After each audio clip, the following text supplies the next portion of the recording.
วันนี้ก็วันค่ำนะวันค่ำก็ตีสามเกิงก็ตื่นละเนาะ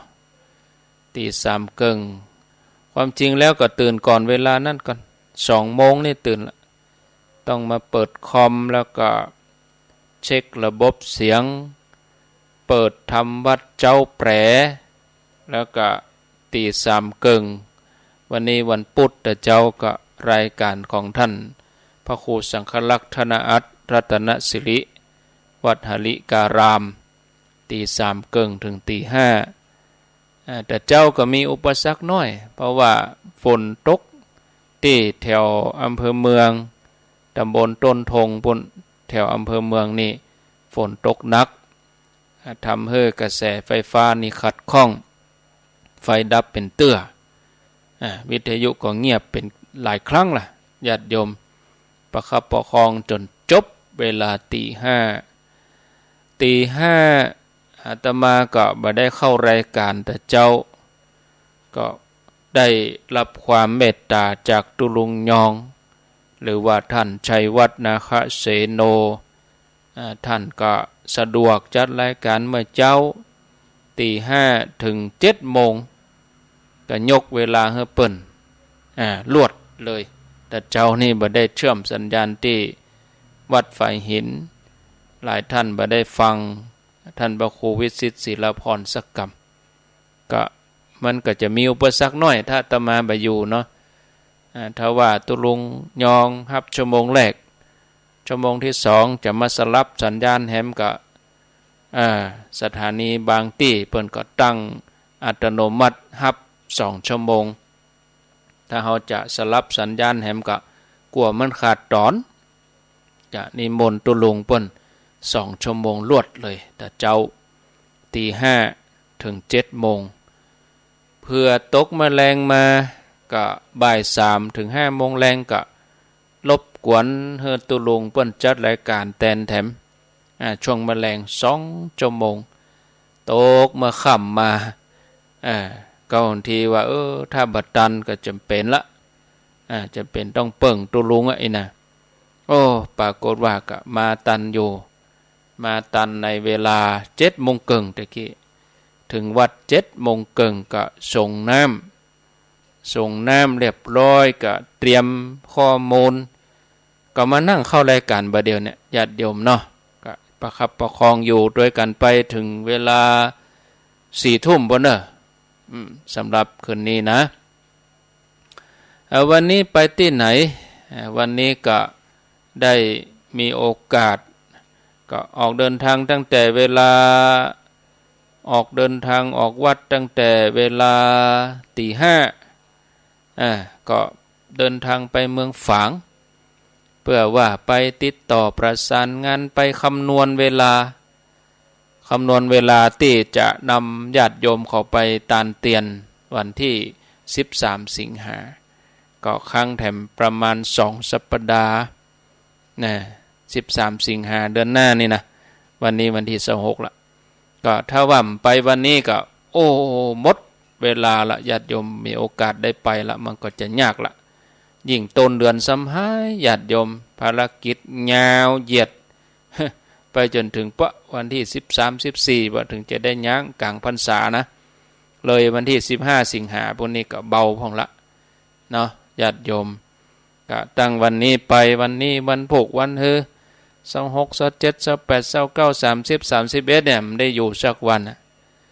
วันที่1ก็ยังมีการน้อยวันที่2ก็ซ้ำให้วันที่1นี่เป็นวันอาสาฬหบูชาเนาะก็วันค่ำนะวันที่2ก็คงจะวันค่ำเนี่ยญาติโยมถ้าได้ไปกับวันที่7ที่8ก็กลัวมันตอนลำไป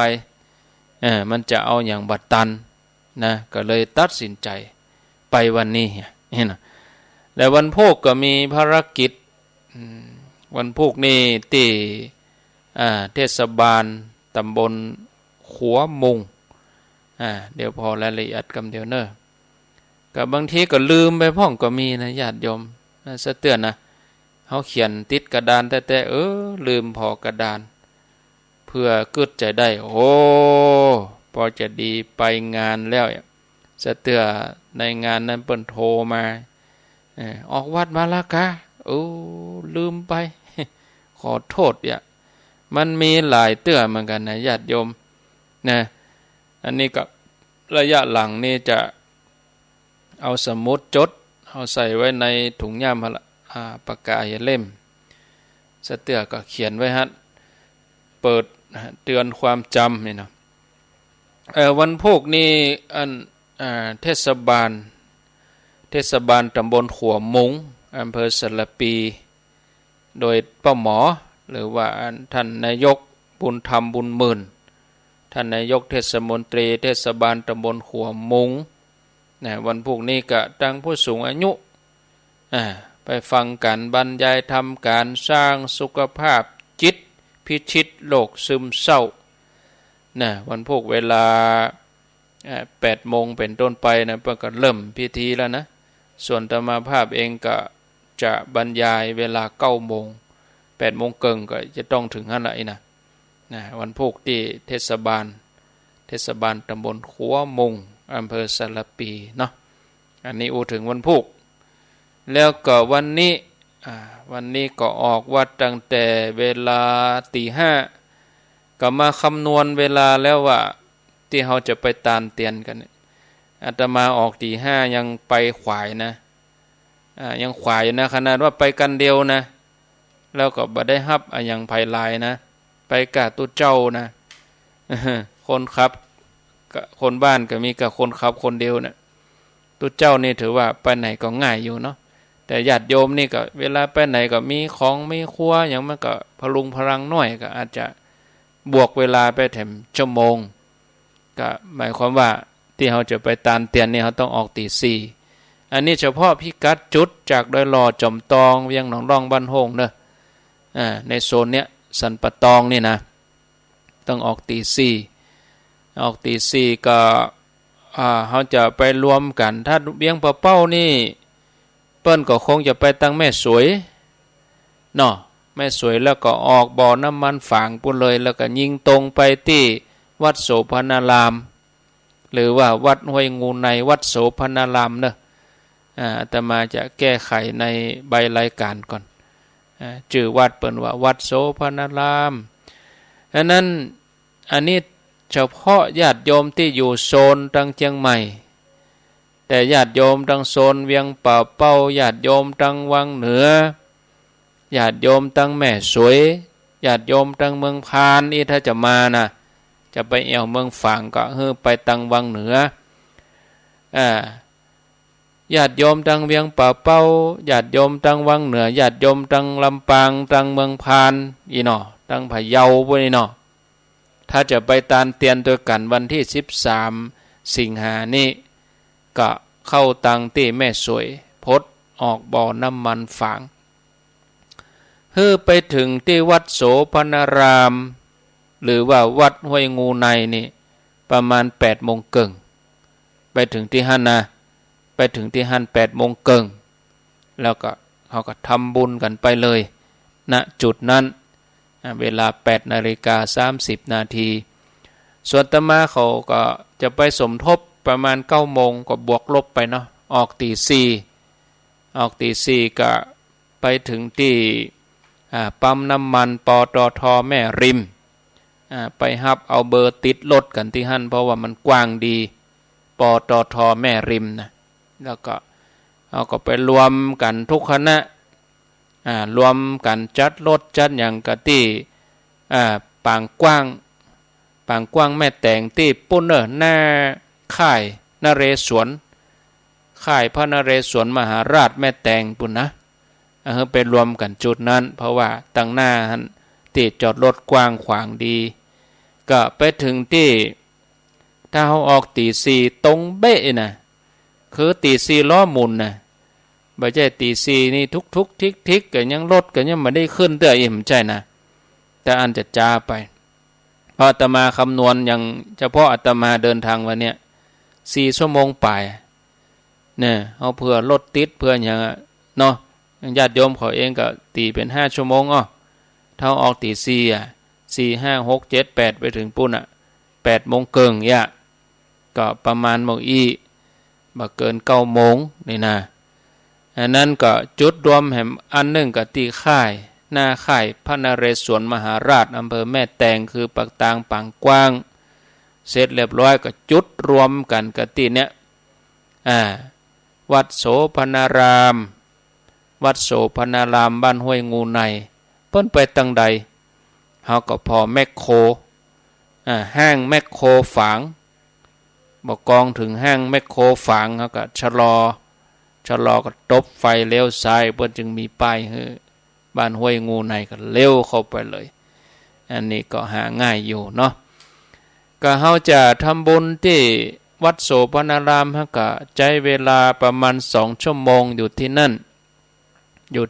2 ชั่วโมง8 โมงเกิง9 โมงเกิงก็10 โมงออกจากวัดโสพนารามห้วยงูในแล้วเฮาก็ไปที่วัดพระบาทอุดมวัดพระบาทอุดมก็ใช้เวลาการเดินทางก็ประมาณว่ารถหลายนี่ก็เฮาตีไปเกิงชั่วโมงเนาะไปถึงที่วัดพระบาทอุดมนั่นก็10 โมงเกิงไปถึงที่วัดพระบาทอุดมที่วัดพระบาทอุดมนั่นก็มีอยู่9 วัดนี่ตมาไล่ไปนิมนต์หมดแล้ววันนี้ไปแอวทุกวัดแล้ววันนี้ไปนิมนต์พระครูบาอาจารย์พระเจ้าอาวาสทุกวัดแล้วไปนิมนต์เปิ้นหมดแล้วให้เปิ้นมารับเตียนในวันที่13จำนวน9 วัดก็เฮาจะตานก่อนเพลเฮาจะทำบุญเรียบร้อยหมดตานอย่างฮับปอนเรียบร้อยหมดก็ถึงประมาณ11 โมงเกิง11 โมงเกิงเฮาก็ทำบุญถวายเพลพระแล้วก็ญาติโยมก็รับประทานอาหารกินข้าวน้ำข้าวตอนเสร็จแล้วก็แยกย้ายกันที่วัดพระบาทอุดมมาเจ้านี่เฮานัดกันไปกินข้าวที่วัดโสพนารามหั่นเด้อ8 โมงเกิง7 โมงพายหิวบางคนก็กินในรถเนาะบางคนเพิ่นก็จะกินในรถบางคนก็กินในรถบ่สะดวกก็เฮานั่งกินกับตี้มันกินอิ่มกินเต็มดีอันที่กินในรถก็อาจจะส่งกลิ่นไปในรถบางคนเปิ้นก็หุมบางคนเปิ้นก็บ่หุมโชเฟอร์บางคนนี่โอ้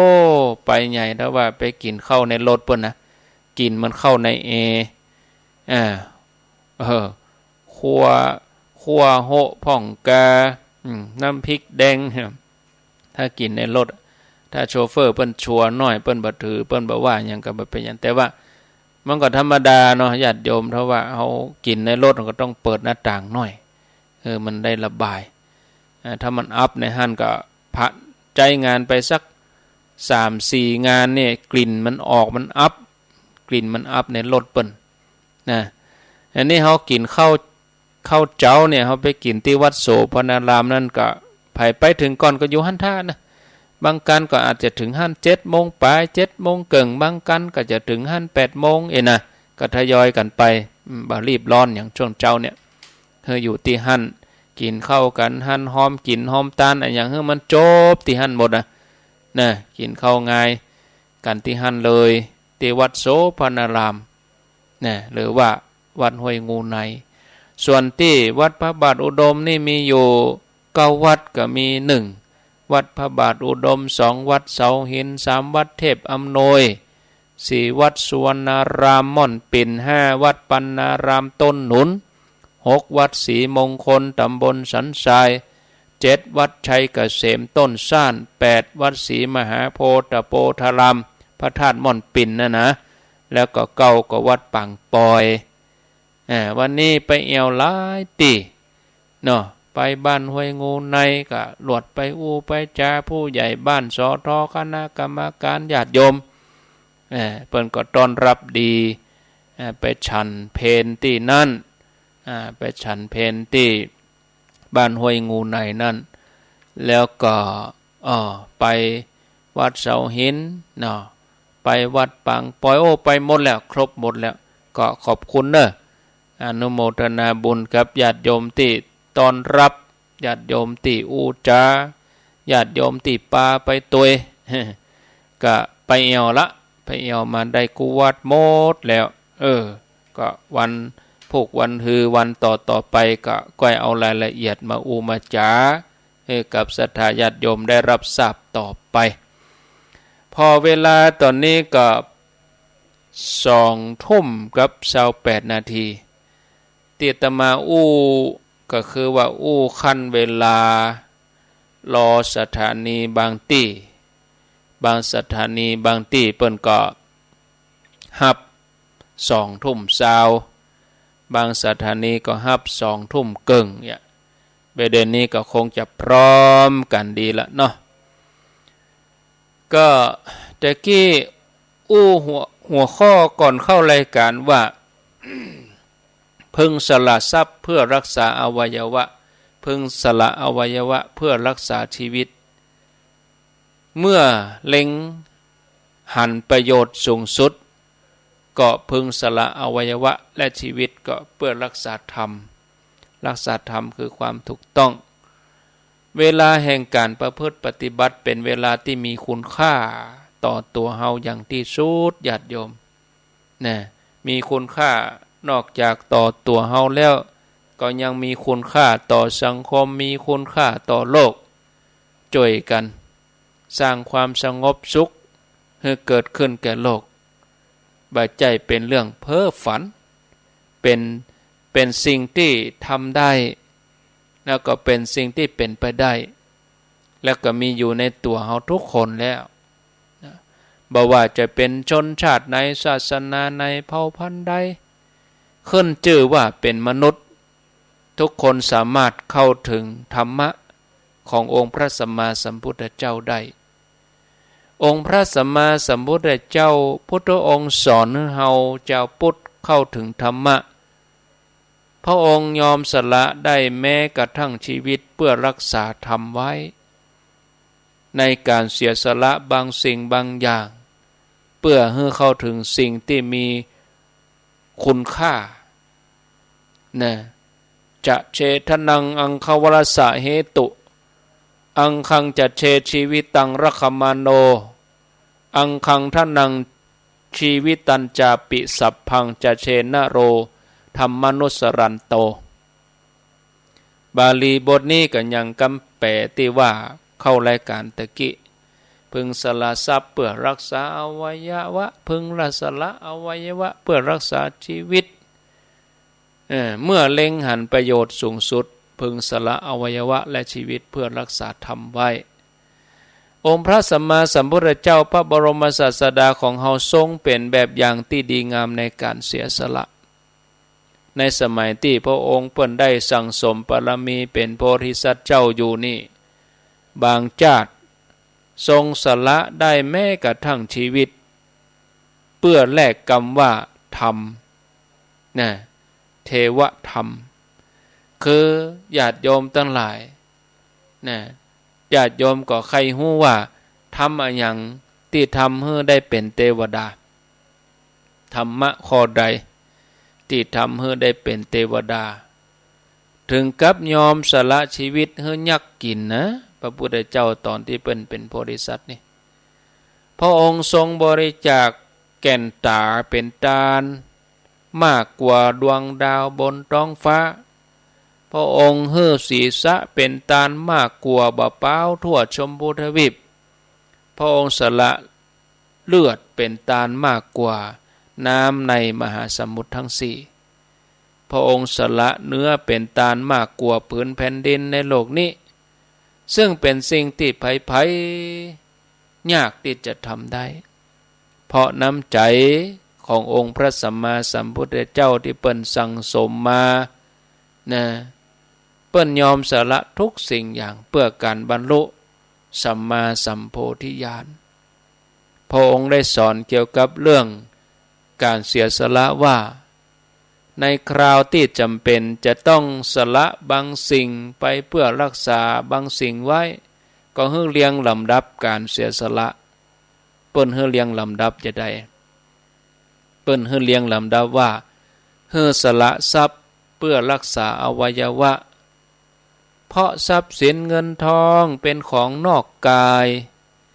หมดแล้วก็ยังหาใหม่ได้ให้สละอวัยวะเพื่อรักษาชีวิตเพราะชีวิตเป็นสิ่งสำคัญชีวิตมีค่าต่อการสร้างบารมีสร้างความดี แม้ต้องสูญเสียอวัยวะไปบางส่วนก็เพื่อรักษาชีวิตไว้เมื่อหันคุณประโยชน์อันยิ่งใหญ่ในการบรรลุธรรมก็ทรงให้สละทุกสิ่งอย่างเพื่อรักษาธรรมไว้แม้ชีวิตจะสูญสิ้นแต่ธรรมะไม่สิ้นสูญเพื่อเอาชีวิตเป็นเดิมพันเพื่อแลกกับธรรมะอันประเสริฐสูงสุดพระองค์ได้ตั้งจิตเจตนาเหมือนกันตอนเต้เปิ้นปฏิบัติเปิ้นว่าโอ้แม้เนื้อเลือดจะเหือดแห้งไปเหลือแต่หนังเอ็นกระดูกก็ตามถ้ายังบรรลุธรรมเปิ้นก็บรรลุจากที่นั่งนี้เนี่ยญาติโยมแน่วแน่ขนาดไหนนะในสมัยก่อนนี่เจ้าพุทธเฮาเนี่ยเป็นผู้ที่หูมฟังธรรมเป็นผู้ใฝ่ในธรรมคนฟังธรรมกันเนี่ยโอ้เปิ้นฟังกันตึงเมื่อวันตึงเมื่อคืนเนาะบางคนเปิ้นถึงยอมสละทุกสิ่งอย่างแม้โจรจะมาปล้นมาขโมยก็บ่สะทกสะท้านบ่ยอมเสียโอกาสในการฟังธรรมนะญาติโยมเนี่ยเพราะหันว่าธรรมเนี่ยเป็นทรัพย์อันประเสริฐยิ่งกว่าโลกิยะทรัพย์เรื่องราวเป็นอย่างใดก็ลองฟังกันไปดังต่อไปนี้เรื่องก็มีอยู่ว่าอุบาสิกาท่านหนึ่งอยากจะฟังธรรมจากพระที่เป็นลูกบ่าวพระที่เป็นลูกบ่าวนี่มีชื่อว่าโสนกุติกันนะอุบาสิกาคนนี้ได้ยินว่าพระลูกบ่าวเคยแสดงธรรมเฉพาะตรงหน้าพระพักตร์พระศาสดาแล้วก็พระพุทธเจ้าก็อนุโมทนาแม้แต่เทวดาก็อนุโมทนาด้วยเมื่อโยมอุบาสิกาคนนี้ได้ยินข่าวว่าพระลูกบ่าวมาแสดงธรรมที่วัดใกล้บ้านคืนนั้นก็เลยตั้งอกตั้งใจที่จะฟังธรรมให้ได้เมื่อถึงเวลาอุบาสิกาก็พาบริวารตึงหมดไปฟังธรรมที่วัดเหลือก้าแม่ยิงฮับใจเฝ้าบ้านเพียงคนเดียวบ้านของอุบาสิกาคนนี้ล้อมด้วยกำแพง7 ชั้นมีซุ้มประตู7 ซุ้มแล้วก็เลี้ยงหมาสวกไว้กู้ประตูเลยนะเมื่อมูโจรสืบข่าวฮู้ว่าเจ้าของบ้านแม่นายหญิงอุบาสิกากับบริวารไปวัดฟังธรรมเนี่ยโจรนี่ก็เลยปากันขุดอุโมงค์นะขุดหลุมขุดอุโมงค์จากดังนอกบ้านบุญนะแล้วก็ลัดเลาะมุดเข้าไปในบ้านของอุบาสิกาคนนี้โดยที่หัวหน้าโจรเนี่ยไปยืนดักรออยู่ที่ประตูวัดตั้งใจว่าถ้าอุบาสิกาคนนี้รู้ว่าโจรบุกบ้านของเธอคงจะต้องเห่งปิกบ้านถ้าเธอเห่งปิกบ้านก็จะมาจะมาปะใส่หัวหน้าโจรจะจัดการดักฆ่าเธอที่ปากประตูวัดท่านเลยบ่ฮื้อปิกบ้านขณะที่ลูกน้องกำลังขนครัวขนของฮะนะเมื่อหมู่โจรขุดอุโมงค์ขุดหลุมไปขุดไปก็เข้าไปในบ้านของนางอุบาสิกาคนนี้แล้วก็ไปเปิดประตูห้องที่เก็บสมบัตินะโจรก็ขนเอาแก้วแหวนเงินทองกันแหละทีนี้สาวใจที่เฝ้าหันก็หันใส่แหละก็เลยเห่งไปบอกเจ้าของบ้านซึ่งเป็นอุบาสิกากำลังนั่งฟังธรรมจากพระลูกบ่าวกำลังเทศธรรมอยู่แทนที่เธอจะหน้ากั่งหน้าแหตาแหเนาะจะมากั่งหน้าแหตาแหบะเฮเกกังแทนที่จะเห่งปิกบ้าน เธอกลับบอกว่าอ้าวไผจะเอาอันยังไปก็เอาไปเตอะเนอะฉันจะฟังธรรมจะไปมากวนมาคุยไปมากวนใจให้ฉันได้เสียอารมณ์ในการฟังธรรมเลยโมโจรคนสมบัติจากห้องหนึ่งก็ไปเปิดแถมห้องหนึ่งห้องนั้นขนไปเชียงหมดละไปปะใส่แถมห้องสาวใจก็เฮงมาบอกแม่นายบัดเดี๋ยวนี้มันขนไปห้องน่ะเชียงหมดลึงน่ะบัดเดี๋ยวนี้มันกำลังจะไขแจเข้าไปแถมห้องหนึ่งเป็นห้องที่สองคนใจก็ไปห้องแถมเจ้าของบ้านนางอุบาสิกาก็อู้เหมือนเดิมจะไปมากวนใจนะกำลังฟังธรรมอยู่นี่ก็ไล่สาวใจปิกบ้านนะบ่ใส่ใจในทรัพย์สมบัติภายนอกในทรัพย์สินเงินทองต่อใดก็ยังคงนั่งฟังธรรมโดยใจนิ่มอยู่เหมือนกับบ่มีอย่างเกิดขึ้นเนี่ยโจรมู่โจรเนี่ยได้ขนเอาของมีค่าออกบ้านไปหมดเลยสาวใจก็ทนบ่ไหวก็เห่งไปแจ้งนายหญิงแม่นาย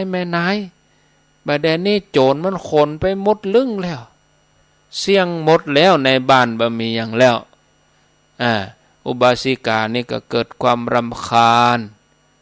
ก็เลยด่าเลยดุไปว่าโอ้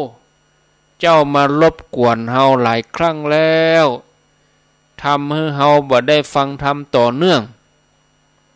โจรมันจะขนอะไรยังไปก็ให้มันเอาไปตามใจเด้อนะตัวเฮาจะฟังธรรมอยู่นี่นั่นหัวหน้าโจรหลักฟังอยู่ว่าเจ้าของบ้านจะว่าจะได้หัวหน้าโจรมันลักหมอบฟังอยู่โหเกิดความเริ่มใสญาติโยมโจรกลับใจเกิดความเลื่อมใสอย่างท่วมท้นในความเด็ดเดี่ยวในความแน่วแน่ของเจ้าของบ้านโจรนี่ก็เกิดว่าโอ้ถ้าเฮากับบริวารขนเอาทรัพย์สมบัติของนางคนนี้อุบาสิกาคนนี้ผู้มีคุณธรรมสูงอย่างนี้โอ้สวรรค์จะลงโทษเฮาสายฟ้าจะฟาดกลางกระหม่อมเฮาแน่นี่หัวหน้าโจรกึดอย่างอีกก็ฟังไปบอกลูกน้องสู่เขาทั้งหลายบัดเดี๋ยวนี้นะโอ้เฮาจะทำผิด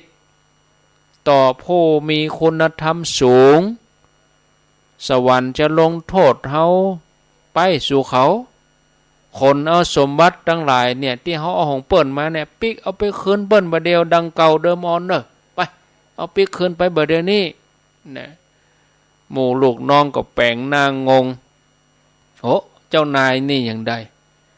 ใจเฮาขุดอุโมงค์ขุดหลุมไก่แตะไก่ว่าปออิดปอหิวกลัวจะได้สมบัติมาบ่เดี๋ยวนี้สั่งเฮาเอาปิกคืนเห็นแล้วนะลูกน้องก็งงแต่ก็เชื่อหัวหน้าปากันคนเอาสมบัติกลับไปเก็บไว้ที่เก่าจากนั้นหมู่โจรทั้งหมดก็แม่นายหญิงนี่ยังล่ำเหลือเนาะนั่งฟังธรรมอยู่ฮะนะหมู่โจรก็เลยปากันไปเข้าวัดไปนั่งฟังว่านางอุบาสิกานี่ฟังธรรมอย่างอยู่น่ะนางถึงได้บาอะไรในทรัพย์สมบัติของตนเมื่อโจรทั้งหลายไปถึงวัดก็มานั่งฟังธรรมตลอดเลยโจรเลื่อมใสในพระรัตนตรัยฟังคืนหุ่งนะบอกกองแสงเงินแสงทองออกมาฟ้าสางแล้วบ่หมู่โจรทั้งหลายก็เข้าถึงไตรสรณคม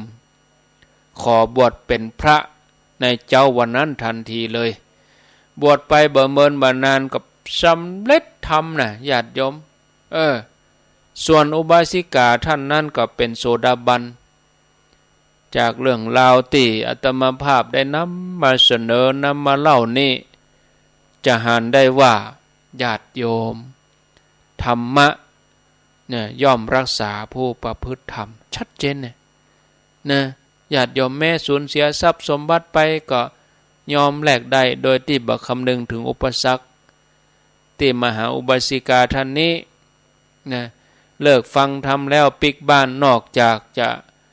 บ่ได้บรรลุธรรมแล้วก็จะบดีก็อาจจะโดนโจรดักฆ่านะก็บ่ได้ตึงโลกิยะตึงอริยทรัพย์นะเพราะว่าใจไปปักติดทรัพย์หั่นน่ะแต่ถ้าว่าใจแน่นอยู่ในธรรมะบ่ยอมมือมหาโจรได้มาเอาทรัพย์ภายในเนี่ยก็ทำให้โจรเนี่ยเกิดความเลื่อมใสหันมาศรัทธาหันมาประพฤติปฏิบัติตามญาติโยมท่านสาธุชนท่านผู้ฟังทั้งหลายการให้โอกาสที่สำคัญกับตัวเฮาใกล้จะเข้าพรรษาแล้วค้างแถมบักกี่วันไปตั้งหน้าวันนี้วันที่26ก็เดือนนี้มีอยู่30วันนี่4วันเนาะค่าแถม4วันต่ออันนะกะเหลือเวลาแถม4วันต่ออันนั่นเด้อเฮามีโอกาสปีแล้วนี่มันผ่านไปแล้วหรอปีนี้เป็นโอกาสเฮาจะไปมั่นใจว่าเฮาจะอยู่ถึงได้ปีหน้านะไผตอบบ่ได้สักคนญาติโยมนะบัดนี้โอกาสเฮามาถึงแล้วเฮาควรจะให้โอกาสสำคัญแก่ตัวเฮาในการที่เฮาจะทำสิ่งที่ดีที่สุดนะเฮาจะรอคอยความพร้อมทุกอย่างนี่มันเป็นไปบ่ได้รอให้เท่าแหมหน่อยก่อนรอให้พร้อมแหมหน่อยก่อนนี่นะเพื่อถึงตอนนั้นสังขารร่างกายมันก็ไปไม่ไหวแล้วนะเพราะความพร้อมต่างๆที่สมบูรณ์ในโลกนี้ไม่มีนะมีแต่ว่าเฮาจะต้องสร้างมันขึ้นมาถ้าเฮาเพียรที่จะสร้างบารมีเฮาต้องพร้อมเสมอต่อการที่จะทำความดีเพราะเฮาเกิดมาเพื่อสร้างความดีต่ออันหรอการทำมาหากินเฮาทำไปเพื่อมีทรัพย์สินหล่อเลี้ยงชีวิตครอบครัวสร้างฐานะแต่เป้าหมายสำคัญในการเกิดมาเป็นมนุษย์คือการสร้างความดีสร้างบุญสร้างบารมีเพื่อขจัดกิเลสอาสวะให้หมดไปเสียงไปญาติโยมเฮาตั้งหลายเกียมกายเกียมใจซักซ้อมให้ดี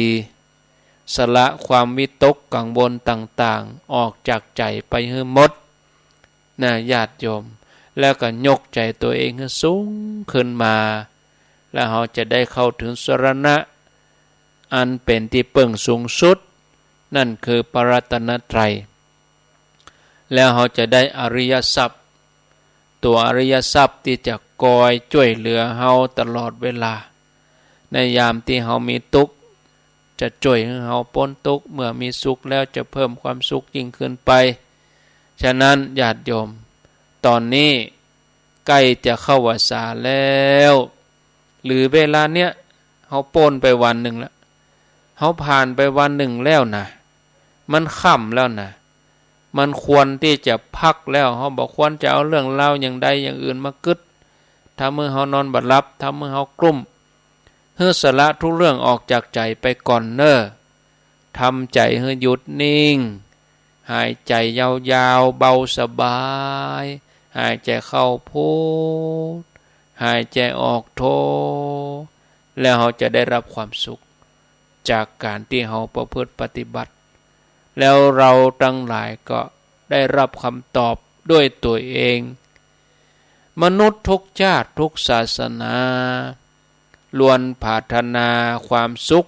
กันทุกคนความสุขที่มันเป็นความสุขที่แท้บ่ใช่ความสุขปลอมแต่บ่มีไผฮู้ว่าจะยะจะใดจนกระทั่งองค์พระสัมมาสัมพุทธเจ้าพระองค์ทรงค้นพบว่าวิธีการที่จะทำให้เกิดความสุขได้ที่แท้จริงนั่นจะต้องให้ทุกคน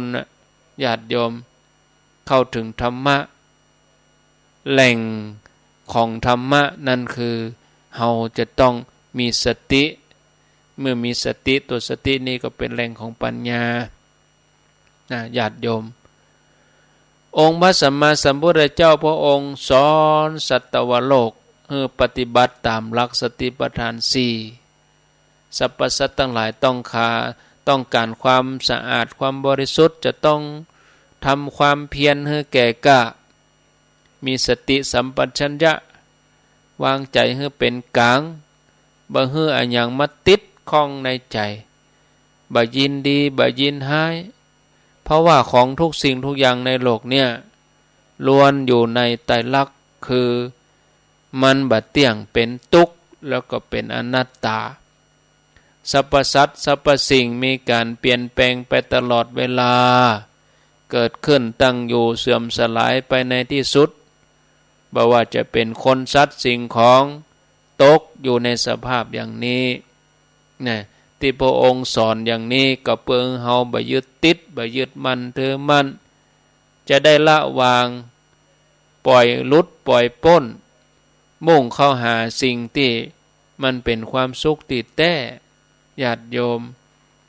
เนี่ยพระองค์สอนให้เฮาหันกายในกายหันกายในกายคือพิจารณากายของเฮาเนี่ย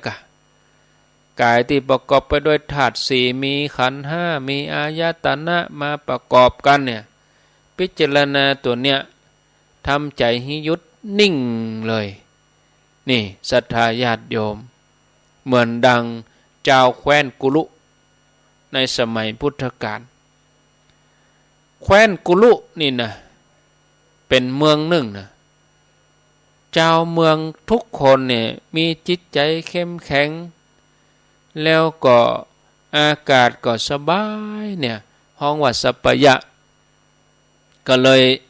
สามารถฟังธรรมเทศนาได้ลึกซึ้งพระพุทธเจ้าพระองค์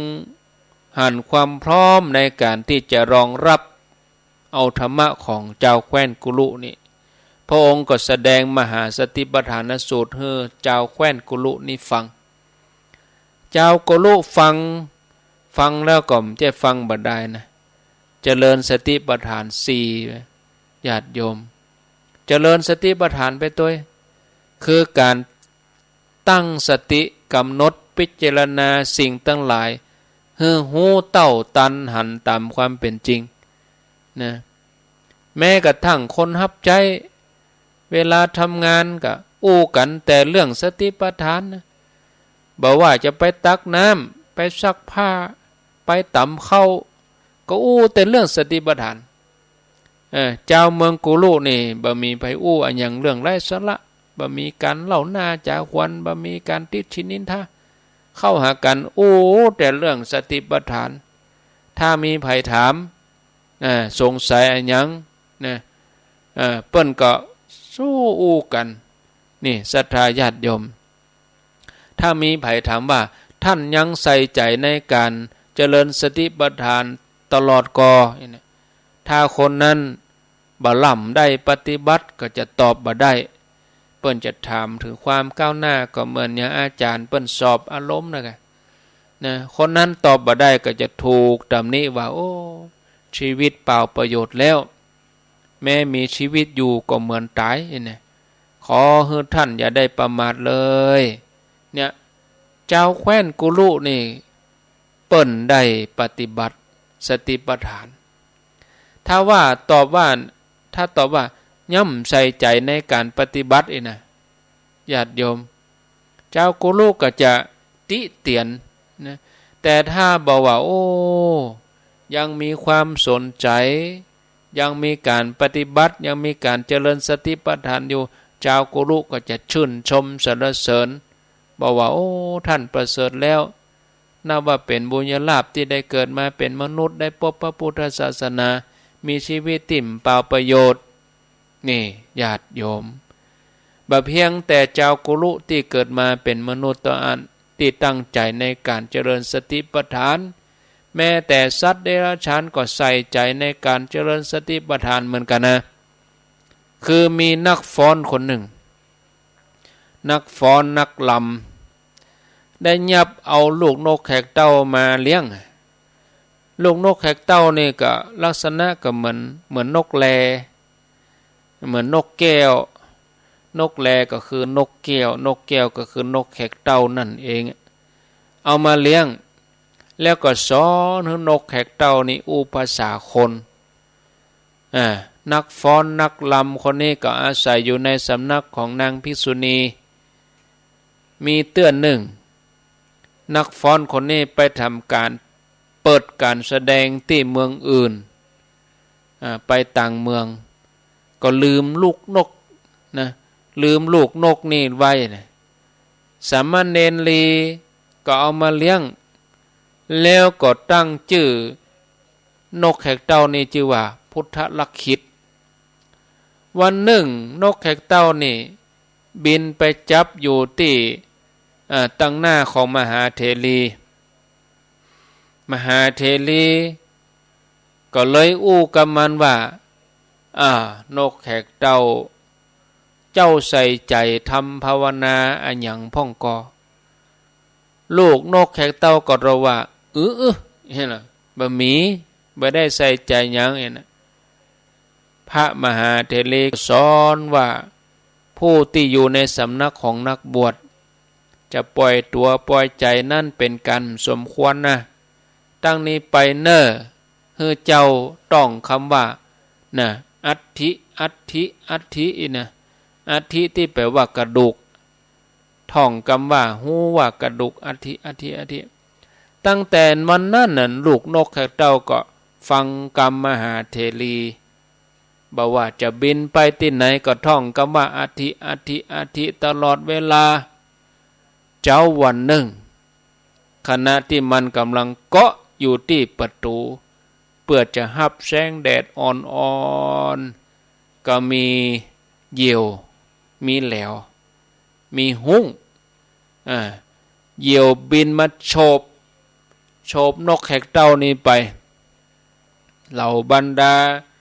สามเณรลีก็เอิ้นห้องตะโกนห้องเอิ้นบอกว่าพุทธลักขิตโดนเหยี่ยวโฉบไปแล้วเนี่ยต่างก็ช่วยกันเอาไม้ขว้างเอาก้อนหินขว้างหล่นตัวจนในที่สุดเหยี่ยวนี่มันก็ตกใจมันก็ปล่อยลูกนกแขกเต้าตกลงมาสามเณรก็นำนกแขกเต้านี่ไปให้พระมหาเถรีก็ถามว่าพุทธลักขิตเขาตั้งชื่อหรอตั้งชื่อนกแขกเต้านี่ชื่อว่าพุทธลักขิตนะก็ถามว่าพุทธลักขิตขณะที่เจ้าโดนเหยี่ยวฉบไปเนี่ยเจ้าคิดอันยังอยู่เจ้าพิจารณาอันยังอยู่เนี่ยลูกนกแขกเต้าก็ตรัสว่าบ่ได้คิดอันยังนะต้องคำว่าอัฐินะต้องคำตัวเนี้ยนี่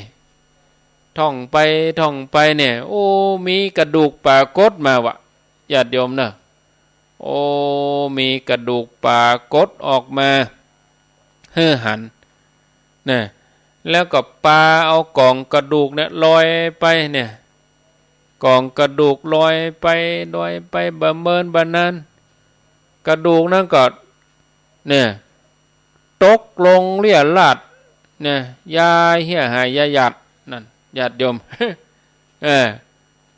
กองกระดูกที่ว่าอัฐินะท่องได้นะมาถึงตอนนี้มหาเถรีก็กล่าวว่าสา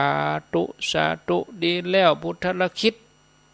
อันเนี้ยจะเป็นปัจจัยในสัมปรายภพของเจ้านี่หมู่เฮาตั้งหลายลองกึดพอกะขนาดว่านกแขกเต้านะแม้ว่าเป็นสัตว์เดรัจฉานอยู่ในแคว้นกุลุยังประกอบด้วยการเจริญสติถึงเต้าอีนะบ่ยอมเป็นผู้ประมาทในชีวิตแม้มรณะภัยมาถึงเฮาทั้งหลายกูคนเฮาลองพอตนเองเฮามีโอกาสดีได้เกิดมาเป็นมนุษย์มีชีวิตที่ประเสริฐที่สุดมีสองแขนสองขามีสติปัญญาสามารถทำความดีได้เต็มที่นักกว่าสัตว์เดรัจฉานเฮาทั้งหลายควรดำเนินชีวิตอยู่ได้ความประมาทเน้อพระองค์ ปิ้นสอนให้เฮาพิจารณาความเสื่อมไปของสังขารว่าเป็นธรรมดาที่เฮาจะต้องปะต้องเจอบ่ว่าโยมว่าพระบ่ว่าหญิงว่าชายบ่ว่าคนใหญ่ละอ่อนสัตว์ในกำเนิดทั้งสี่สังเสทชะสัตว์ที่เกิดในที่ชื้นที่สกปรกโสโครกอย่างเช่นนอนอันทชะสัตว์ที่เกิดในไข่ชลาพุชะสัตว์ที่เกิดในครรภ์อย่างเช่นมนุษย์เฮาแล้วก็โอปปาติกะสัตว์ที่พุทธขึ้นมาแล้วก็โตทันทีตายก็บ่ต้องมีเชื้อบ่เหลือซากอย่างเทวดาอย่างสัตว์นรกแม้แต่วัตถุสิ่งของรถลาบ้านช่องผลหมากหลากไม้ต้นหมากต้นไม้ภูเขาเหล่ากาทุกสิ่งอย่างนี้นะญาติโยมทั้งมีชีวิตและบ่มีชีวิตที่ปรากฏบนโลกเนี่ยที่สุดมาก็จะต้องเสื่อมสลายไปถ้าเฮาหมั่นนึกถึงความบ่เที่ยงอยู่เป็นประจำเฮาก็จะมีสติเตือนตัวเองให้ดำเนินชีวิตอยู่ด้วยความประมาทมีความขยันหมั่นเพียรในการทำความดีแปลงจิตใจให้นิ่งมันเจริญสติปัฏฐานหันกายในกายเวทนาในเวทนาจิตในจิตธรรมในธรรมมันเจริญเข้าไปเรื่อยๆจนในที่สุดเราก็จะพบว่าโอ้ทางสายเอกคือทางสายนี้ฉะนั้นจะไปขี้ค้านเนี่ยอาตมากลับมาทุ่มเกิงเนี่ยถ้าอาตมาขี้ค้านอาตมาจะส่งน้ำแล้วรับเหียแต่อาตมาคิดถึงญาติโยมเปิ้นคงรอฟังอยู่เฮาได้อู้ธรรมะเฮาได้บรรยายธรรมก็เหมือนการปฏิบัติธรรมไปในตัวเป็นการสั่งสมความดีไปในตัวญาติโยมเขาเองก็เหมือนเดียวกันขณะที่ฟังธรรมอยู่เนี่ยเสมือนญาติโยมเขาปฏิบัติธรรมญาติโยมเขาได้สั่งสมความดีเป็นฆราวาสผู้ครองเรือนก็คือทำงานกู้กับการที่เฮาปฏิบัติใจของเฮาไปตัวทำงานตั้งใจไปตัวสามารถทำได้ตลอดเวลาทุกอิริยาบถบ่ว่ายืนเดินนั่งนอนหรือว่าทำกิริยากิจอันใดก็ตามญาติโยมฉะนั้นตั้งแต่สัปดาห์นี้เป็นต้นไปเป็นสัปดาห์ส่งเสริมพระพุทธศาสนาใกล้เทศกาลเข้าพรรษาก็ขอให้ศรัทธาญาติโยมเฮาปฏิบัติสม่ำเสมออย่าให้ได้ขาดบ่ว่าเฮาจะมีภารกิจอะไรอย่างมากมายเดินทางไกลภารกิจเหน็ดเหนื่อยเพียงใดก็ตามเฮาจะบ่เอาภารกิจนั้นมาเป็นข้ออ้างแล้วเลื่อนเวลาตัวเองในการปฏิบัติธรรมออกไปทำให้เฮาเสียโอกาสจะไปให้เสียโอกาสเด้อญาติโยมบัดเดี๋ยวนี้ผ่านไป1 ชั่วโมงแล้วเข้ารายการ2 ทุ่มบัดเดี๋ยวนี้3 ทุ่มแล้วมันก็กรรมเดียวต่ออันเนาะญาติโยมช่วงที่2นี่จะมาเล่านิทานเด้อไผบ่รับเตื้อก็เดี๋ยวมาฟังนิทานธรรมะกันเนาะญาติโยมเนาะสำหรับช่วงนี้ก็ขออนุญาตได้พักกรรมก่อนฟังไรนี้ไปไหนเตียนเนอขอ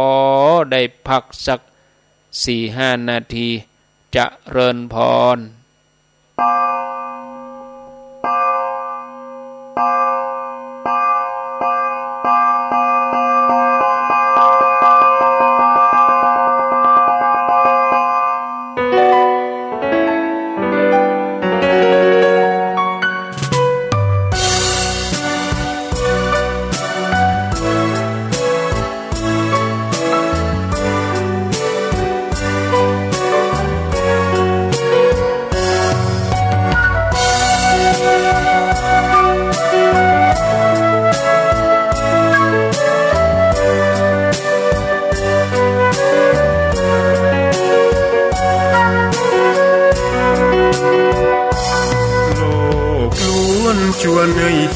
ตอนิจจังทุกสิ่งไม่ยั่งยืนจีรังย่อมผุพังตามกาลเวลาจะฝืนให้ยั่งยืนจนสิ้นโลกาอย่าได้หวังดังปรารถนาองค์พระพุทธาท่านตรัสสอนไว้เกิดแล้วคงไม่แคล้วต้องชราแก่อาคราวแก่สมปัญญาทั่วภารามีทมไปเจ็บทุกข์ย่อมเวียนวนมีพ้นใครๆสัตว์โลกล้วนรู้แน่แก่ใจเกิดแก่เจ็บตายหลีกไปไม่พ้นใครหลงคิดหลงติดอัตตาว่าใจแจ้งกมลแม้นใครปลงได้คงสุขล้นชีวิตมีมองมนเกิดมาเป็นคนสมบูรณ์ดับหายเพียงร่างกายไว้ชีวาแต่กุศลผลกรรมทำมาย่อมแปลงค่ากลายเป็นทุนส่งผลให้ทุกคนเวียนวนไม่สูญสุขและทุกข์เป็นไปตามทุนที่พวกคุณได้ก่อทำมา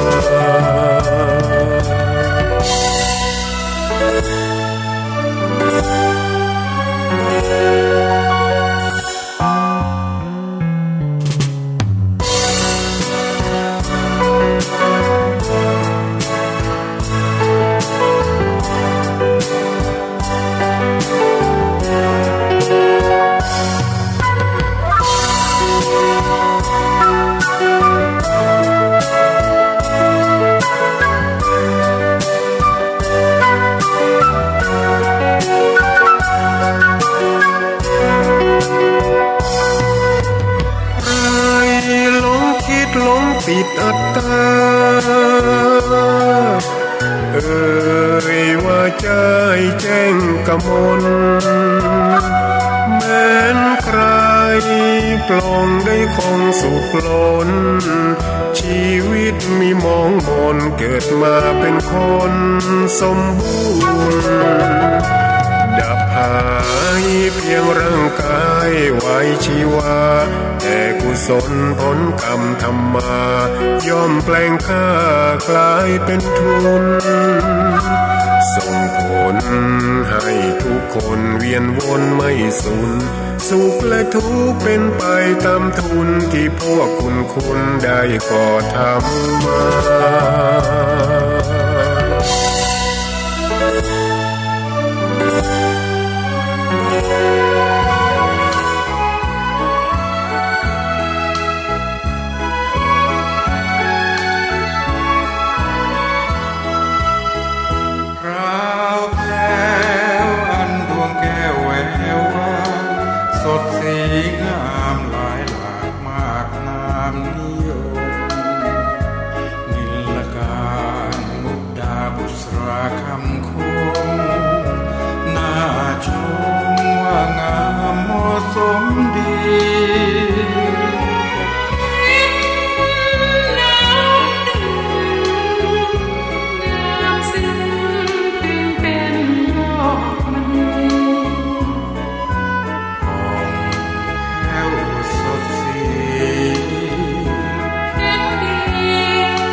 รู้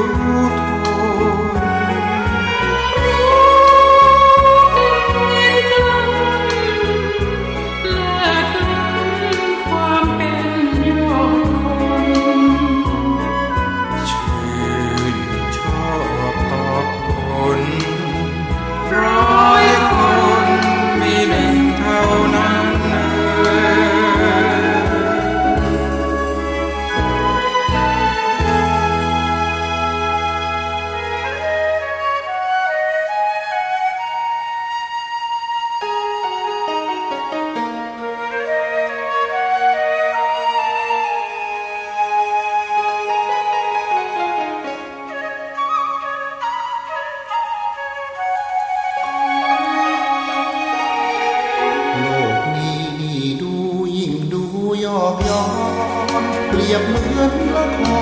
รถึงบทเมื่อตอนร้าวใจ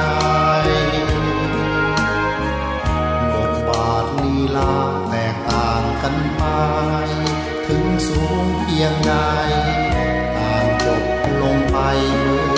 อนกันเกิดมาต้องตายร่างกายผู้พันผู้คนเขาชังคิดยิ่งระวังไว้วันต่างเกิดกันมาร่วมโลกเดียวกันคือผิวช่างทันบ้างเหยียดหยามกันเหลือเกินโลกนี้คือละครบทบาทบางตอนชีวิตยอกย้อ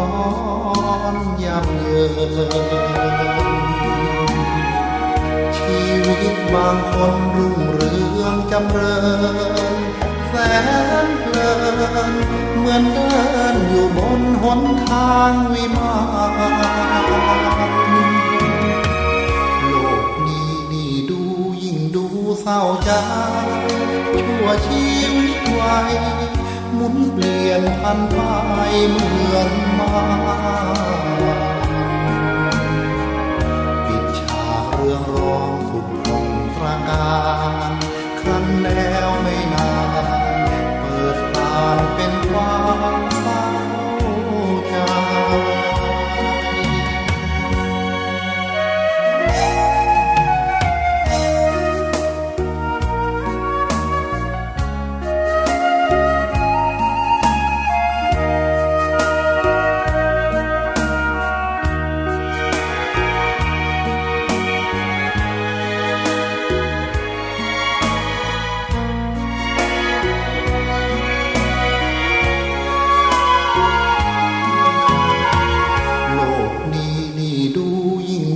เศร้าใจ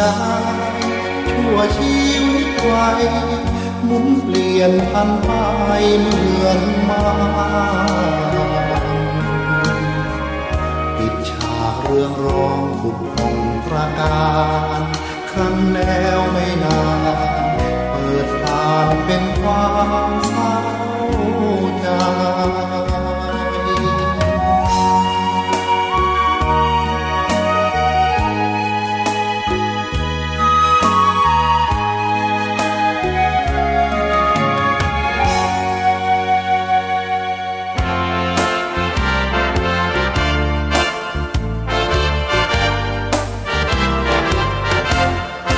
เกิดเป็นคนอย่าเห็นแก่ตนและดีถึงจะมีร่ำรวยสุขสันต์จนหรือมีไม่เป็นที่สำคัญแม้รักกันพึ่งพาอย่าไปตัดไมตรีเกิดมาพึ่งกันผิวพรรณใช่แบ่งศักดิ์ศรีวันนี้เราอยู่คิดดูให้ดีถึงจะจนจะมีอย่าไปสร้างเวรกรรมคืนไปทำชั่วไปอาจต้องใช้กรรมเวรอย่างง่ายโลกหลงเพราะคงจะเกิดลำเค็ญสร้างบุญพระท่านคงเห็น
ร่ำรวยสุขสันต์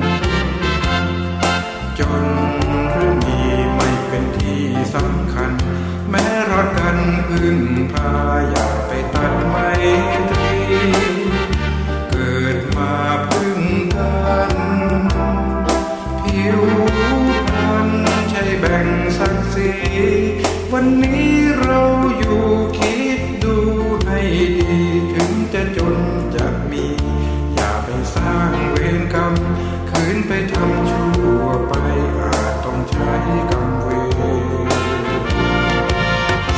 อย่างง่ายโลกโลงเพราะคงจะเกิดลำเค็ญ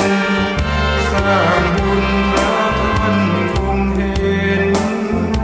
ร่มเย็นพ้นความกังวลถึงวิบัติขัดสนผลบุญนำให้ศีลธรรมมั่นใจไม่ต้องไปกังวลถึงจะมีจะจน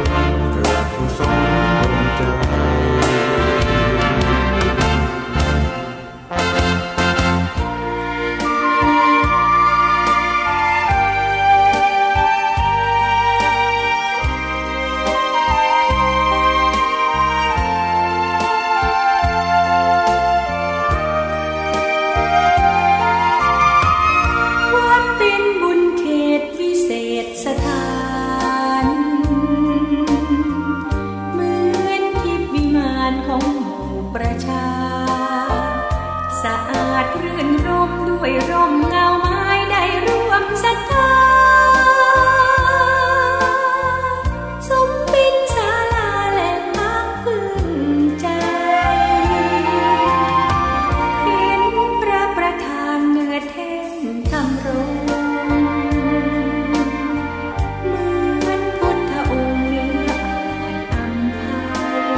จัดตัณหา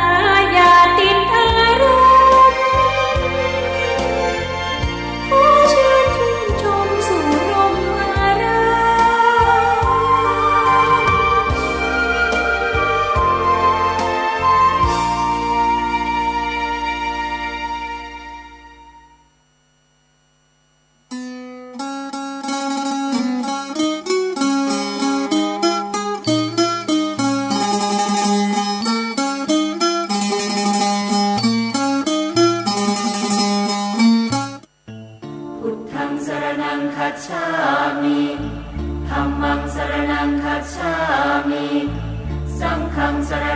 คัจฉามิเกิดมาผจญชะตากรรมเก่าชีวิตมีสุขมีเศร้าอย่าเอาแต่ทุกข์มาครองพึ่งใครให้มาเห็นใจคอยปองอาศัยคงเข่าพัวพองอาจต้องเจ็บช้ำใจตนเห็นมีแต่พระพุทธองค์ทรงเป็นร่มโพแห่งพุทธชนตรัสรู้พระธรรมคำสอนหลุดพ้นพระสงฆ์สละตนดำรงศาสนาพึ่งธรรมช่วยนำน้อมใจดีกว่าชีวิตจะสุขทั่วหน้าหมดห่วงตัณหามวลมา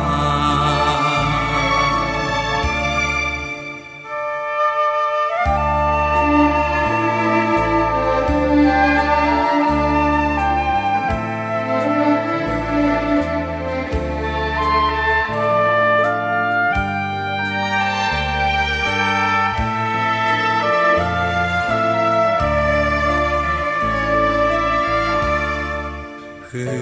งธรรมช่วยนำน้อมใจดีกว่าชีวิตจะสุขทั่วหน้าหมดห่วงตัณหามวลมาธัมมังสรณังคัจฉามิธัมมังสรณังคัจฉามิสังฆังสรณังคัจฉา